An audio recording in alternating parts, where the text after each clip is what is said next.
दोस्तों, देश के कुछ राज्यों में तो प्रभु श्री राम की प्राण प्रतिष्ठा के दिन राजकीय अवकाश और शुष्क दिवस घोषित कर दिया गया है। तो क्या केंद्र सरकार पूरे भारत में राष्ट्रीय अवकाश यानी नेशनल हॉलिडे घोषित कर सकती है? समर्पण निधि में राम जन्मभूमि तीर्थ क्षेत्र को कितना दान मिला है कि दान में आई राशि के केवल ब्याज से ही राम मंदिर का निर्माण हो गया? और क्यों सुर्खियों में है उस काले बंदर की कहानी जिसने 90 के दशक में विवादित जमीन पर मौजूद राम मंदिर के गर्भगृह का ताला खुलवा दिया था।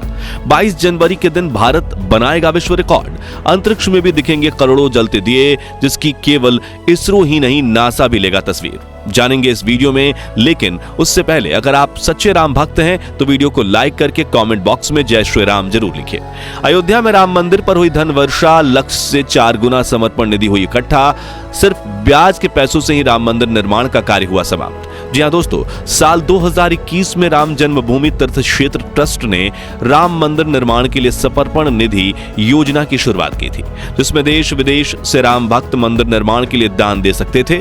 उस वक्त ट्रस्ट ने करीब 11 करोड़ श्रद्धालुओं की मदद से 900 करोड़ जमा करने का लक्ष्य रखा था। लेकिन आपको यह जानकर हैरानी होगी कि प्रभु श्री राम के भक्तों ने अपने खजाने खोल दिए और 11 नहीं बल्कि 18 करोड़ लोगों ने राम मंदिर के लिए दान दिया, जिससे राम जन्मभूमि तीर्थ क्षेत्र ट्रस्ट ने मंदिर निर्माण के लिए लक्ष्य से करीब 3.5 गुना यानी 3200 करोड़ रुपए जमा कर लिए। वहीं ट्रस्ट के सदस्यों के मुताबिक नींव से लेकर गुंबद तक पूरे मंदिर का निर्माण जमा हुई समर्पण निधि के ब्याज से ही बन चुका है। अब मंदिर परिसर में बाकी मंदिरों का निर्माण, फर्श और पेड़ पौधे लगाने के लिए मूलधन से कुछ राशि निकालनी पड़ेगी। बता दें कि राम जन्मभूमि तीर्थ क्षेत्र ट्रस्ट के द्वारा दान में आई एक पाई का हिसाब रखा गया है और वो समर्पण निधि में इकट्ठा हुई इतनी बड़ी राशि से 2026 तक मंदिर परिसर में विश्राम गृह, भोजनालय, चिकित्सालय और गौशाला आदि का निर्माण करने वाले हैं। और अगर फिर भी समर्पण निधि की राशि बच जाती है तो इसका इस्तेमाल अयोध्या में बनने वाले प्रभु श्री राम के दुनिया के सबसे ऊंचे 251 मीटर के स्टैचू के लिए इसका इस्तेमाल किया जा सकता है। अब अगर आप सोच रहे हैं कि इतनी ज्यादा राशि इकट्ठी कैसे हुई, तो आपको बता दें कि देश भर के हर राम भक्त ने अपनी क्षमता के अनुसार मंदिर निर्माण के लिए दान किया।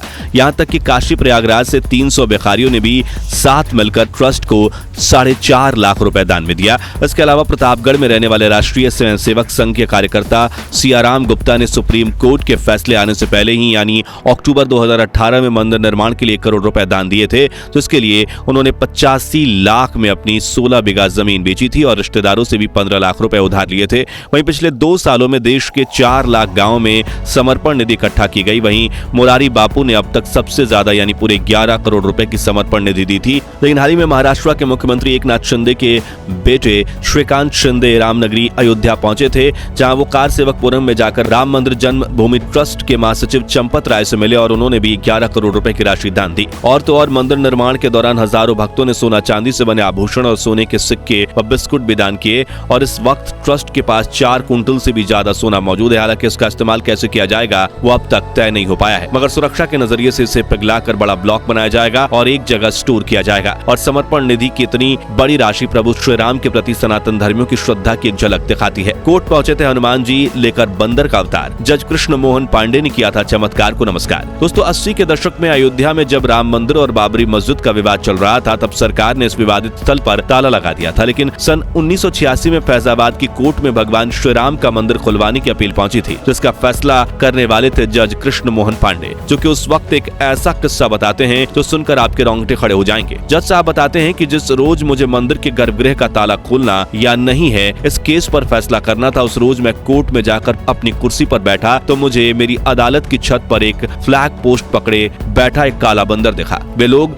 जो अदालत में फैसला सुनने आए थे वो इस बंदर को फल और मूंगफली देते रहे, लेकिन बंदर ने कुछ नहीं खाया, बस मेरी ओर देखता रहा। उस वक्त मुझे उस बंदर में एक दिव्य शक्ति का अनुभव हुआ और मैंने चमत्कार को नमस्कार करते हुए राम मंदिर का ताला खोलने के पक्ष में फैसला दिया और मेरा आदेश सुनने के बाद वो बंदर वहां से गया था। आगे वो बताते हैं कि फैसले के बाद जब डीएम और एसएसपी मुझे घर पहुंचाने आए तो मैंने उस काले बंदर को अपने घर के बरामदे में बैठा पाया, जो देख मुझे काफी आश्चर्य हुआ। मैंने उसे प्रणाम किया, वह वाकई में कोई दैवीय शक्ति थी जिसका मैंने अनुभव किया था। बता दें कि इस फैसले के 40 मिनट भीतर ही राज्य सरकार ने इसे लागू कर दिया था। यानी 1 फरवरी 1986 के दिन दोपहर के 4:40 पर जज कृष्ण मोहन पांडे का फैसला आया था और 5:20 पर मंदिर के गर्भगृह का ताला खोल दिया गया था। इसी तरह 500 साल तक चले अयोध्या के इस विवाद में ऐसी चमत्कारिक कई घटनाएं हुई थी जिन्होंने दुनिया दुनिया को चौंका कर रख दिया था। 22 जनवरी के दिन भारत बनाएगा विश्व रिकॉर्ड, अंतरिक्ष से दिखेंगे करोड़ों जलते दिए। दोस्तों 30 दिसंबर के दिन प्रधानमंत्री नरेंद्र मोदी जब अयोध्या के दौरे पर गए थे, तब उन्होंने रोड शो के दौरान जनता को संबोधित करते हुए कहा था कि 140 करोड़ देशवासियों से अयोध्या की इस पवित्र भूमि से प्रार्थना कर रहा हूं कि प्रभु राम की नगरी से ये प्रार्थना है कि आप 22 जनवरी को जब अयोध्या में प्रभु राम विराजमान हो तो अपने घरों में श्री राम ज्योति जलाएं, दिवाली मनाएं, वे पूरे रात हिंदुस्तान में जगमग जगमग होनी चाहिए। और पिछली बार जब मोदी जी ने ताली और थाली बजाने के लिए कहा था, तब देश कैसे गूंज उठा था ये आपको बताने की जरूरत नहीं है।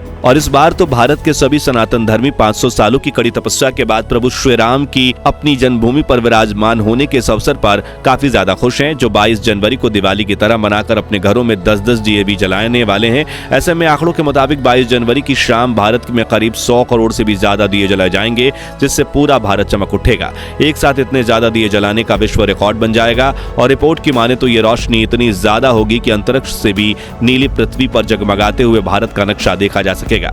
वहीं पृथ्वी की कक्षा में मौजूद सैटेलाइट कैमराज से भी जगमगाते हुए भारत की छवि दिखाई देगी, जो हमारे लिए काफी ज्यादा गर्व की बात है। बताया जा रहा है कि न सिर्फ इसरो बल्कि अमेरिकी स्पेस एजेंसी नासा भी अपने सैटेलाइट कैमराज से इस खूबसूरत भारत की तस्वीर को लेगा और उसे सोशल मीडिया पर शेयर किया जाएगा। क्या प्राण प्रतिष्ठा के दिन होगा राष्ट्रीय अवकाश? केंद्र सरकार तक पहुंची लाख भक्तजनों की मांग। अब दोस्तों, जहां पीएम मोदी 22 जनवरी को दिवाली की तरह सेलिब्रेट करने की अपील कर रहे हैं, वहीं राम जन्मभूमि तीर्थ क्षेत्र ट्रस्ट भी रामलला के अभिषेक के लिए लाइव स्ट्रीमिंग करने वाली है। जी हां दोस्तों, देश भर में 5 लाख मंदिरों में इस भव्य उत्सव की लाइव स्ट्रीमिंग होगी। ऐसे में देश के लगभग हर मंदिर में श्रद्धालुओं की भीड़ उमड़ पड़ेगी और इन्हीं सभी कारणों की वजह से करोड़ों भारतवासी अपने राज्य सरकार और केंद्र सरकार से सार्वजनिक अवकाश की मांग कर रहे हैं, जिसके लिए सरकार के पास हजारों की संख्या में अपील लेटर्स पहुंच चुके हैं।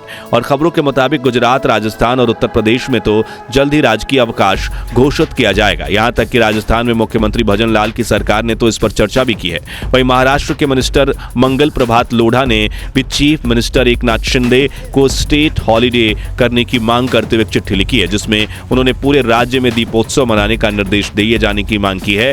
ऐसे में हो सकता है कि महाराष्ट्र में भी स्टेट हॉलिडे घोषित हो जाए। रामलला के प्रति देशवासियों की श्रद्धा देखते हुए कई राज्यों की सरकारों ने भी केंद्र सरकार से मांग की है कि क्यों ना पूरे भारत में भी सार्वजनिक अवकाश जारी कर दी जाए। अब देखना यह है कि भारत में किन किन राज्यों में इस दिन हॉलिडे होता है और सेंट्रल गवर्नमेंट क्या एक्शन लेती है। खैर दोस्तों, क्या केंद्र सरकार को 22 जनवरी के दिन राष्ट्रीय अवकाश यानी नेशनल हॉलिडे जाहिर कर देना चाहिए या नहीं? इस बारे में अपनी राय हमें जरूर कमेंट में बताएं और वीडियो अच्छा लगा हो तो इसे लाइक और शेयर जरूर कीजिए। साथ ही राम मंदिर से जुड़े ऐसी बेहतरीन खबरों के लिए हमारे चैनल को सब्सक्राइब करके पास वाली घंटी जरूर बजा दीजिए। जय श्री राम।